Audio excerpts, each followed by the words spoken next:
Indian media journalism union के राष्ट्रीय अध्यक्ष Shri Pala Bhaskar ji, Indian media journalism union Himachal Pradesh के राज्य अध्यक्ष श्री कामेश्वर वर्मा जी, वरिष्ठ उपाध्यक्ष श्री रोहित शर्मा जी, राज्य महासचिव श्री उज्ज्वल शर्मा जी, इस राष्ट्रीय सम्मेलन में उपस्थित राष्ट्रीय व अंतर्राष्ट्रीय स्तर के सभी पत्रकार बंधु, भाइयों बहनों, दोस्तों, साथियों, मुझे प्रसन्नता है इंडियन मीडिया जर्नलिज्म के इस सुगोष्ठी में, आपके इस कार्यक्रम में मुझे यहाँ आने का मौका मिला और मेरे आने पर आप सब ने बड़े प्यार, स्नेह, सम्मान के साथ मेरा स्वागत किया। आप सबका बहुत बहुत आभार, धन्यवाद।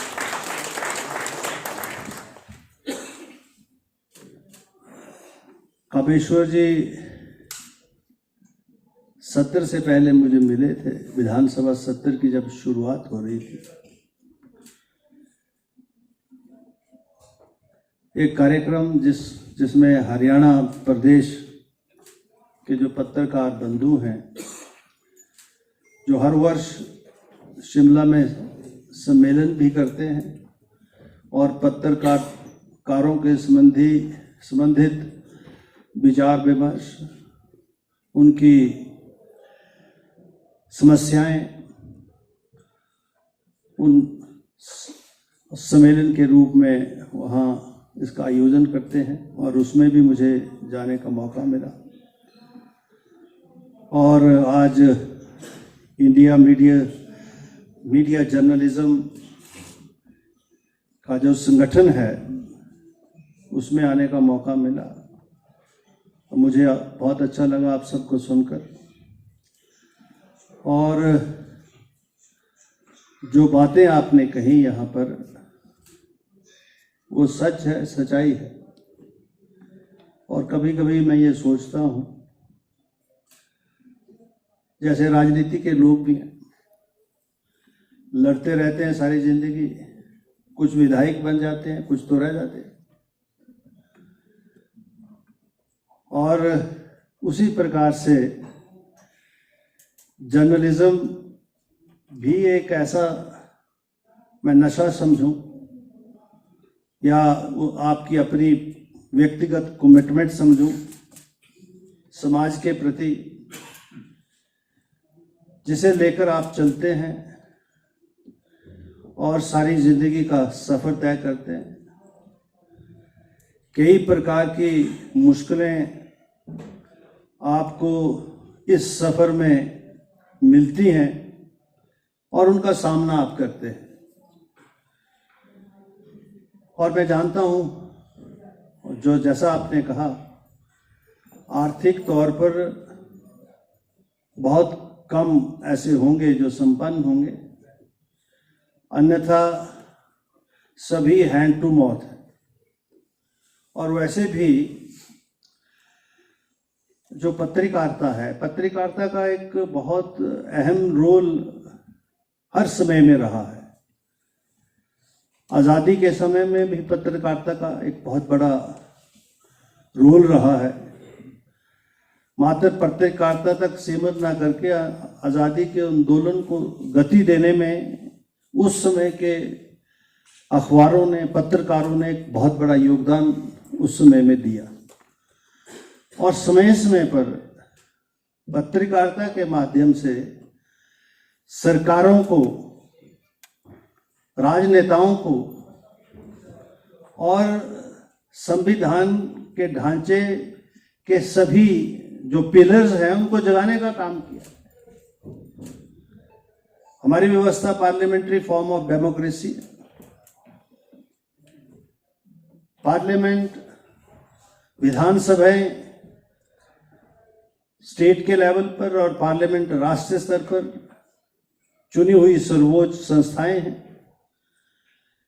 और उनका दायित्व सबसे ज्यादा पार्लियामेंट लेजिस्लेचर्स के द्वारा जो नीतियां निर्धारण होती हैं, कानून बनते हैं, उसकी समीक्षा करने का अधिकार जुडिशियल व्यवस्था को दिया गया और सरकार की जो सोच है उसको लागू करने के लिए एग्जीक्यूटिव के रूप में काउंसिल ऑफ मिनिस्टर्स, जिसके ऑस्टेंस हेड जो है अपरेंट हेड गवर्नर होते हैं, उनके माध्यम से होता है। और इन सब की समीक्षा करने में चौथा पिलर वो आप हैं और सबके कामों के ऊपर, सभी की गतिविधियों के ऊपर आप नजर रखते हैं, समय समय पर उनको चेताते भी हैं और जहां खामियां गलतियां होती हैं उसको उजागर भी करते हैं। तो स्वाभाविक रूप से जब खामियां उजागर होती हैं, किसी को अच्छा लगता है, किसी को बुरा लगता है। बहुत कम लोग हैं जो निंदक को साथ रखते हैं और आजकल तो परिस्थितियां बदल गई हैं समाज के अंदर साइकोफेंसी हर स्तर पर है। कोई भी संवैधानिक अंग जो है इससे बचा नहीं है, हर स्तर पर है।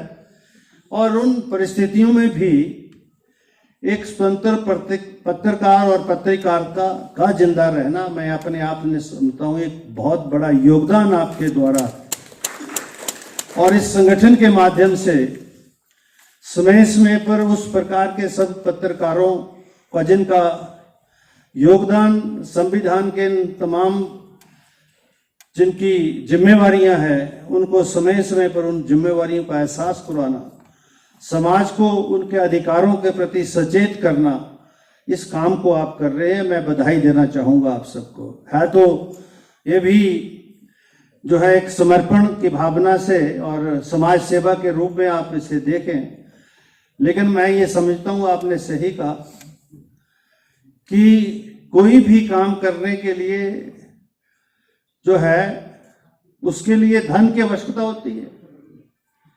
आपके रोजमर्रा की जो जिंदगी है उसको गुजारने के लिए, अपने बच्चों का पालन पोषण, परिवार की देखभाल, अपनी देखभाल, बीमारी में, हर परिस्थिति में जो है आपकी अपनी जो फाइनेंसेस है, फाइनेंशियल पोजीशन है, आर्थिकी है, उसका एक अहम रोल जिंदगी में रहता है। मुझे नहीं मालूम संविधान बनते समय, यद्यपि उस समय के जो स्वतंत्रता सेनानी थे या नेतृत्व था, चाहे महात्मा गांधी जी के रूप में हो, पंडित जवाहरलाल नेहरू जी के रूप में हो, या बाबा साहब अम्बेडकर के रूप में हो, या अन्य जितने भी महान नेता उस समय जिनका एक बहुत बड़ा योगदान स्वतंत्रता के आंदोलन में भी रहा, उसके बाद जो वर्तमान संविधान है उसके निर्माण में भी रहा और सरकार को संचालन करने का भी रहा। क्यों ये जो फोर्थ पिलर है संविधान का, इसको संविधान में वो स्थान नहीं मिल पाया जो मिलना चाहिए था, जिसका उल्लेख आपने अभी किया कि कॉन्स्टिट्यूशनल बॉडी के रूप में, कॉन्स्टिट्यूशनल अथॉरिटी के रूप में, कॉन्स्टिट्यूशनल आइडेंटिटी के रूप में भी पत्रकारिता का स्थान होना चाहिए था, जिससे निर्भीक पत्रकारिता को जो है और आगे बढ़ने का जो है समय मिले। और जितनी निर्भीक पत्रकारिता होगी उतना ही समाज भी सशक्त होगा, और समाज सशक्त होगा तो हमारा जो ये सिस्टम है, जो लोकतंत्र, parliamentary democratic form of government है, ये भी सशक्त होगी। और मैं ये कभी कभी ये कहता हूं, चाहे हम लेजिस्लेचर्स हों, अब मुझे वर्तमान में अध्यक्ष के रूप की जिम्मेवारी है, यानी लेजिस्लेचर हेड हूं मैं विधानसभा का, राज्य का, और उसी प्रकार से लोकसभा में ओम बिरला जी हैं, और माननीय प्रधानमंत्री जी, उनके काउंसिल ऑफ मिनिस्टर के सभी सहयोगी, वर्तमान में हमारे आदरणीय मुख्यमंत्री श्री सुखविंदर सिंह सुक्खू और उनके काउंसिल ऑफ मिनिस्टर्स जो है वो एग्जीक्यूटिव का पार्ट है। हम सब का जो दायित्व है वो, और हम सब वो जनता के प्रति है, प्रदेश के प्रति है, देश के प्रति है, समाज के प्रति है। और हम सब ये जो सिस्टम है, लोकतंत्र, प्रजातंत्र, जो मूल रूप से जिसकी व्यवस्था संविधान में की गई है, the democratic form of the government, sovereign socialistic Republic of India, ये हम इस सारे सिस्टम के टूल हैं। Either we are in a shape of a speaker or in a shape of a chief minister or in shape of prime minister or a president of India. We being the tool of the system has to contribute into the system for which the system was devised. But at times, while sitting in these offices, we feel that now we are above the system. And somehow this feeling has trickled down in the system, and the imbalances which you find in the system, this is one of the reasons for that. That we think that we are supreme to the system, whereas we are the tool to the system. In many conferences I have ventilated this idea also. So being a speaker, being a legislator, being a minister, being a chief minister, we are part of the system. We have to understand the system, as rightly said by you, कि एक व्यक्ति वो दूर पीछे line में खड़ा है और एक सत्ता के शीर्ष पर है। समस्याएं दोनों की एक बराबर है। आपको उसकी समस्या को भी समझना है और उसकी समस्या का समाधान करने के उपाय भी आपने खोजने, क्योंकि सिस्टम ने आपको एक स्थान दिया है जिसके माध्यम से आप उसकी भी देखभाल करने का जिम्मेवारी आपको दी गई। और मैं ये समझता हूं ये हम सबका है, देश हम सबका है, और देश हम सबका है तो देश के संसाधन हम सबके, और संसाधनों के ऊपर भी जो है अगर अधिकार, एकाधिकार किसी का हो या संविधान के कुछ पिलर्स का हो और कुछ का ना हो, ये भी अपने आप में एक बहुत बड़ी अतिशयोक्ति है। इसलिए सिस्टम सुप्रीम है। सिस्टम में रहने वाला हर व्यक्ति का उतना ही अधिकार है जितना सिस्टम के शीर्ष पदों पर रहने वाले व्यक्तियों का। और मैं ये समझता हूं व्यक्तिगत तौर पर, चाहे वो सामाजिक सुरक्षा के कार्यक्रमों के माध्यम से देश की, प्रदेश की सरकारों ने विभिन्न कार्यक्रमों के माध्यम से प्रदेश के लोगों की इमदाद करने की बात कही हो, वहां पत्रकार बंधु भी इसी ही सिस्टम का हिस्सा है, वो भी इसी सिस्टम का हिस्सा है। मैंने तो कल भी कहा था, मैं उस दिन भी गया और मुझे अच्छा भी लगा कि हरियाणा सरकार ने और कुछ और राज्य सरकारों ने इसकी पहल की है कि जो हमारे पत्रकार सारी जिंदगी आप काम करते हैं, एक समय जिंदगी में ऐसा आता है जब ये जिस्म जो है काम करने की क्षमता नहीं रखता, उन परिस्थितियों में सिस्टम का दायित्व बनता है आपकी देखभाल करने का, और वो जो है उन परिस्थितियों में आपकी इमदाद होनी चाहिए। आपकी सामाजिक सुरक्षा के रूप में कुछ ना कुछ जो है पेंशन के रूप में आपको मिलना चाहिए, अधिकार है। मैं ये समझता हूं कोई मांग नहीं है। मैंने तो कल भी जब सत्र का समापन हो रहा था और हम सब के जो है जो एमोल्यूमेंट्स थे वो बढ़ रहे थे, मैंने तब भी जिक्र किया था कि हमको ये व्यवस्था भी करनी चाहिए, क्योंकि विधानसभा लगती है, विधानसभा के अंदर माननीय चुने हुए प्रतिनिधि अपने विषयों को रखते हैं और अपने चुनाव क्षेत्रों की बात करते हैं। अब ई मॉड्यूल है, ई मॉड्यूल के माध्यम से, यूट्यूब के माध्यम से वो जन जन तक जाता है, और जो लोग जो है उससे जुड़े हैं वो तो जो है क्या इंटरेस्ट रखते हैं, वो उस मॉड्यूल के माध्यम से उस जानकारी को प्राप्त करते हैं। लेकिन हमारे समाचार पत्र, चाहे वो इलेक्ट्रॉनिक्स मीडिया हो, चाहे वो प्रिंट मीडिया हो, वो भी तो एक बहुत बड़ा योगदान जो है उस सारी आवाज को जन जन तक पहुंचाने में करता है।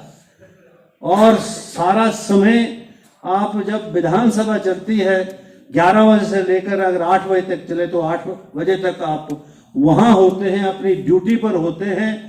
और वो ड्यूटी कोई दायित्व जिम्मेवारी नहीं है, लेकिन आप समाज के प्रति जो आपकी जिम्मेवारी है उसको समझते हुए उस एक एक बात को, एक एक डिस्कशन को आप हिमाचल प्रदेश के कोने कोने तक पहुंचाते हैं या देश के कोने कोने तक पहुंचाते हैं। तो ये कोई कम नहीं है। अगर हमारी आवाज देश के कोने कोने में जाती है, अगर हमारी आवाज जो है एक जन जन तक जाती है, और प्रदेश जो भौगोलिक दृष्टि से इतना बिखरा हुआ प्रदेश है, और आज शिमला के जो है अभी 11:10 पर क्या घटित हुआ वो अखबार के माध्यम से, समाचार पत्रों के माध्यम से उसकी जानकारी वहां मिलती है। तो एक बहुत बड़ा योगदान आप सिस्टम को सशक्त करने में, मजबूत करने में आपका है, ऐसा मैं महसूस करता हूं। और हमको इस नजरिए से आपकी समस्याओं को देखना चाहिए और क्रिटिसिज्म होना चाहिए, सार्थक क्रिटिसिज्म होना चाहिए।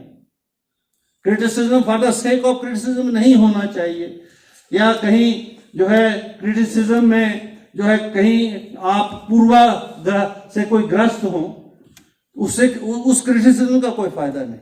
और मैं ये समझता हूं अगर क्रिटिसिज्म ना हो तो आदमी सीखता नहीं है, और आदमी को आगे सीखने का, बढ़ने का मौका तभी लगता है जब आपको उसकी खामियों का पता लगता है, और वो उन खामियों को दुरुस्त करते हुए जब आगे निकलता है तो और सशक्त और मजबूत होता है। ऐसा मैं जो है व्यक्तिगत तौर पर मानता हूं, और उसमें मीडिया का एक बहुत बड़ा योगदान है, जिसके लिए मैं आप सबको बधाई भी देना चाहूंगा। अधिक समय ना लेकर मैं आपके साथ हूं। मैंने कल भी इसका जिक्र भी किया, वहां पर उल्लेख भी किया, और एक मेमोरेंडम के रूप में जो मेरे पास कामेश्वर जी जब मैं वहां गया था, उसको मैंने अभी सरकार को भेजा है। माननीय मुख्यमंत्री जी से बात की है। हमारे मुख्यमंत्री भी काफी प्रोग्रेसिव हैं और सामाजिक दृष्टि से तो बहुत ही संवेदनशील है, क्योंकि अगर 2 वर्ष का कार्यकाल उनका देखा जाए तो सामाजिक सुरक्षा के कार्यक्रमों में मेरे ख्याल में हिमाचल प्रदेश जिस प्रकार की नीतियों का जो है आयोजन, नीतियों का जो है यहाँ पर नीतियां बनाई गई हैं, वो एक पहला प्रदेश होगा जहां आप भी जिक्र कर रहे थे, डिजास्टर हुआ यहाँ बहुत बड़ा। और उस डिजास्टर में मुख्यमंत्री, हम सब, मैं एज अध्यक्ष, हम लोगों के साथ थे, उस दुख की घड़ी में साथ थे, और डिजास्टर में हम क्या कर सकते थे, किस प्रकार से फाइनेंशियली, फिजिकली किस प्रकार से लोगों की इमदाद कर सकते थे। और सरकार ने एक बहुत बड़ा 4,000 करोड़ का एक पैकेज लाया, और रिलीफ मैनुअल से बाहर जाकर जो है उन पीड़ितों की जो है हर स्तर पर इमदाद करने की बात की। ये देश का पहला ऐसा राज्य होगा जिसने इस प्रकार के सामाजिक सुरक्षा के कार्यक्रमों के शुरू। हमारे यहाँ लगभग 6,000 के करीब ऐसे बच्चे हैं जो आश्रित हैं, जिनके माता पिता नहीं। उनके लिए सुख आश्रय योजना के माध्यम से सरकार ही माता पिता का रूप जो है धारण किया है। ये भी अपने आप में एक उदाहरण है देश भर में कि सरकार उन बच्चों को जिनका कोई नहीं है, आज उनके लिए माता पिता बनी है। उनको पढ़ाई लिखाई की व्यवस्था सरकार ने की है, उनके जेल खर्च की व्यवस्था सरकार ने की है, उनको घुमाने फिराने की व्यवस्था जो है सरकार ने की है। और जब तक वो व्यवसाय में नहीं जाएगा, जितनी बड़ी से बड़ी वो एजुकेशन हासिल करना चाहे, उसमें सरकार का सहयोग उसमें मिलेगा। एक बहुत बड़ा कदम जो है उस दृष्टि से, बच्चे चाहे थोड़े हों लेकिन सामाजिक सुरक्षा की दृष्टि से एक बहुत बड़ा कदम है। और मैं ये समझता हूं हमारे जो पत्रकार बंधु हैं वो भी कोई इन श्रेणियों से बाहर नहीं है, वो भी जो है इसी ही प्रकार की श्रेणी से है। हाँ, जहां बहुत कोई सरमाएदार है जिसको जरूरत नहीं है वो अलग बात है, ना ले, लेकिन पत्रकार बंधुओं की भी इमदाद फाइनेंशियली होनी चाहिए, पेंशन के रूप में भी और मेडिकल के रूप में भी। जो है आज मेडिकल के लिए भी आपको जो है आज छोटा मोटा इलाज भी करना हो तो बहुत धन की आवश्यकता होती है, लोगों की जमीनें बिक जाती हैं, कर्ज पर परिवार चला जाता है। तो इन सब परिस्थितियों के ऊपर मैंने उनसे व्यक्तिगत तौर पर भी बात की है दोबारा से भी करेंगे और मुझे पूर्ण उम्मीद है कि आपने इसकी शुरुआत की है अब, और ये विषय जो है अब जो है अब जो है वायुमंडल में है, और जरूर जो है इसके ऊपर कोई निर्णय आएगा निकट भविष्य में, ऐसा मैं कह सकता हूं। और मैं आप सबके साथ हूं, समय समय पर आपने अभी बुलाया, मैं आया हूं, और बीच में भी जब कभी कार्यक्रम होगा आप आए हैं। अब आप यहाँ आपका ये सम्मेलन होगा, और लगभग 1 दिन के लिए 2 दिन के लिए आप हिमाचल में आए हैं, देवभूमि में आए हैं। आपका स्वागत है। जो देश के अन्य राज्यों से आए हैं, भास्कर साहब, आपके सारे सहयोगी, बिहार से, चंपारण से मैं अभी गया था, बिहार में भी जो सीपीए की कॉन्फ्रेंस हुई उसके माध्यम से भी हम प्रदेश के विषयों को उठाते हैं। मुझे भी वहाँ जो है चाणक्य की धरती, पाटलिपुत्र, मगध, नरेश, सारा वहाँ जाने का मौका मिला, देखने का मौका मिला। और मैं ये समझता हूँ कि आपका ये जो आपने जो इस यूनियन के रूप में, जो इंडियन मीडिया जर्नलिज्म के रूप में जो संगठन आपने बनाया है, वो और गति पकड़ेगा, और जो है हमारे पत्रकार उनको भी सजग करेगा, और कॉरपोरेट जगत का जो मीडिया है उसको भी चेतावनी देगा। ये बहुत बड़ा चैलेंज जो है, अगर मीडिया जो है जिस प्रकार से मीडिया की तरफ हम देखते हैं कि इम्पार्शियल, इंडिपेंडेंट, और जब आप टीवी को देखते हैं तो आप पाते हैं कि टीवी तो किसी की आवाज बनकर बात कर रहा है, और जब पत्रकारों को हम देखते हैं समय समय पर, दिन में पता नहीं 10 बार वो कपड़े बदल कर आते हैं, और जो है वो जिस प्रकार से किसी विषय को समझाने का प्रयास करते हैं, वो खबर ना बनाकर जो है किसी की आवाज बनने का प्रयास करते हैं, उसके ऊपर भी अगर अंकुश लगाने की आवश्यकता है तो ये जो हमारे जो पत्रकार इंडिपेंडेंस है, इसको और सशक्त और मजबूत करने की जरूरत है। और जब ये आवाज मजबूत होगी उस पर भी नियंत्रण लगेगा। और मैं ये कह सकता हूँ, अब बहुत कम लोग हैं जब टीवी को देखने लगे हैं। अब तो बड़े बड़े चैनल्स को कोई नहीं देखता, अब तो समाचार पत्रों में या सोशल मीडिया से या जो हैंडल्स हैं उसके माध्यम से जो जानकारियां मिलती हैं उसको लोग ज्यादा देख रहे हैं। तो वो इसलिए क्योंकि उनकी क्रेडिबिलिटी जो है उसके ऊपर प्रश्न चिन्ह लगना शुरू हुआ है। लोग जब टीवी ऑन करते हैं वो खबर जानना चाहते हैं, खबर की जगह जो है उनको एक्सप्लेनेशन जो है सुनने को मिलती हैं, किसी भी विशेष जो है जो विचारों को आगे बढ़ाने का जो है काम वो करते हैं। स्वाभाविक रूप से जो है कोई नहीं चाहता, हाँ जो सही बात है वो आगे बढ़नी चाहिए, लेकिन जो सत्यता है वो भी जो है उसको भी जानने का सबका हक है। और मैं ये समझता हूँ ऐसे ऐसे आयोजन आपके होंगे, आप और सशक्त और मजबूत होंगे, आपकी इमदाद होगी समय समय पर, तो एक सशक्त हथियार के रूप में, पत्रकारिता के रूप में आप जब आगे बढ़ेंगे तो आप ही सशक्त नहीं होंगे, मीडिया ही सशक्त नहीं होगा, ये सिस्टम भी सशक्त होगा, मजबूत होगा, जिस सिस्टम लोकतंत्र प्रजातंत्र में हम रहते हैं। और अगर ये मजबूत होगा, सशक्त होगा, तभी देश भी सशक्त होगा, देश आगे भी बढ़ेगा और दुनिया की बहुत बड़ी ताकत भी बनेगा। मैं एक बार फिर से आप सबका आभार व्यक्त करते हुए और ये भरोसा दिलाते हुए कि मैं आपकी समस्याओं के साथ हूं, और अभी तो अध्यक्ष के रूप की जिम्मेवारी है, सरकार से जो है आपके सारे विषय जो है तो रखूंगा और उनका समाधान करवाने का प्रयास करूंगा। आप सबका बहुत बहुत आभार, धन्यवाद, और आप सबको बहुत बहुत शुभकामनाएं। जय हिंद, जय हिमाचल। चलिए जी।